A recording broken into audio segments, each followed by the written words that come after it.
As a gentleman from California, Mr. Peters. No, I'm sorry, the gentlewoman from Texas, Ms. Jackson Lee, for 5 minutes. Thank you very much, Mr. Chairman. And what a amazing amount of delusional presentation that we have heard. And let me just quickly submit information into the record. The tax bill, the tax debacle of President Trump at the time, it ignored the stagnation of working class wages and exacerbated inequality. In addition, it weakened revenues at a time when the nation needed to raise more revenues. It encouraged rampant tax gaming and risk, undermining the integrity of the tax code. In particular, down in Houston, where I represent, and I asked unanimous consent to submit a February 27, 2019 document into the record. How Trump's Without objection. In addition, Trump's tax cuts accelerated gentrification and inequality in Houston. We also realized that after 2 years, the Trump tax cut failed to deliver on GOP promises. And of course, our own committee recognized that the tax law showers benefit on the wealthy, large corporations, while abandoning the middle class and the Main Street businesses. We would not have survived. The American Rescue Plan provided $8.2 million in American Rescue Plan dollars towards the Texas healthcare workforce, the very point that the gentleman just previously made. I am not going to sit here and tolerate a lopsided presentation that suggests that we would have been in nirvana if we had had the previous president here. We would have had 3 million dead Americans because we would not have had the distribution of the vaccines and or the testing. As a member of the United States Congress, I did about 85 testing sites and another 80 vaccination sites with local health collaborators. Right now, we're stuck. Why are we stuck? Because the bill that we passed in the House on COVID testing is languishing in the Republican strangled Senate, even though Democrats want to do it. I believe that we should recognize that we can work together. We need to work together on improving the supply chains. We need to work together on dealing with the question of inflation. But I can assure you that if Joe Biden had not been elected and the previous person had been elected, now promoting the big lie, we would have been in an enormous disaster.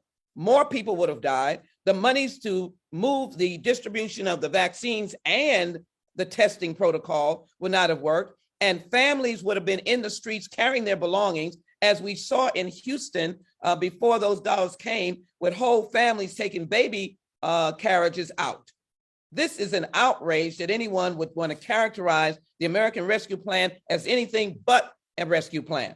That's what it was. It was a rescue plan. Mayor Vince Williams, I was a board member of the National League of Cities. Let's hear you pound the table. Tell me what a lifeline, very quickly, because I want to get another question in, that American Rescue Plan was for your cities that you represent. Thank you, Representative. I appreciate that. I do want folks to understand that when we think about a lifeline for America's people, you know, this is about people over politics.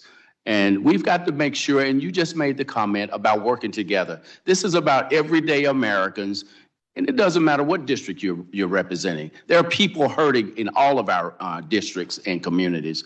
But, you know, I do want to touch on, you know, how the American Rescue Plan further moved racial equity, if you will. You know, my statement and my written testimony includes a focus on the social determinants of health. Life expectancy is shaped by many factors beyond an individual's control. And that's what we're talking about. Those things that we can help people with where they have no ability to control it. And that's health disparities, access to internet, access to food insecurities. Those are things we've got to focus on. And we're really having a discussion about some partisan differences that, look, I wasn't brought here for this. I was brought here to talk about how ARPA assisted America's cities, towns, and villages across this nation.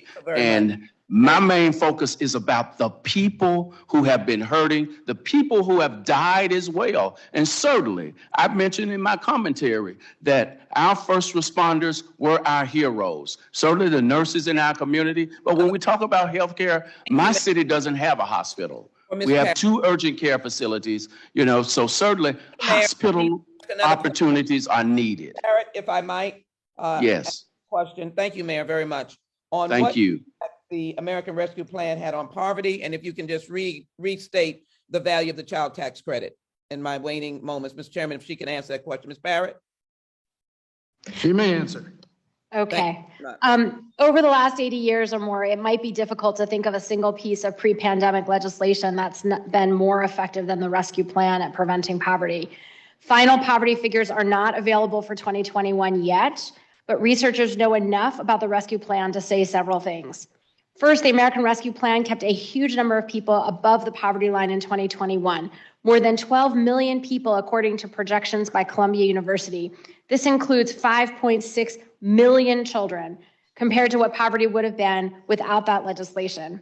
The study found that the rescue plan overall lowered poverty by nearly a third and by more than half for children, compared again to where poverty would have been without the plan. A second study by the Urban Institute found larger reductions in poverty. These and other projections suggest the rescue plan may prove to be the single most effective law since 1935 for protecting people from poverty and hardship in a given year. But as I stated earlier, temporary measures help us see what's possible, but can't solve a long-term underlying problem. A key feature of the American Rescue Plan was making the full child tax credit available to the lowest income children. That has enormous positive effects on children, can lower poverty and improve their future trajectories. Thank you. Thank you. The gentlewoman's time has expired. I now recognize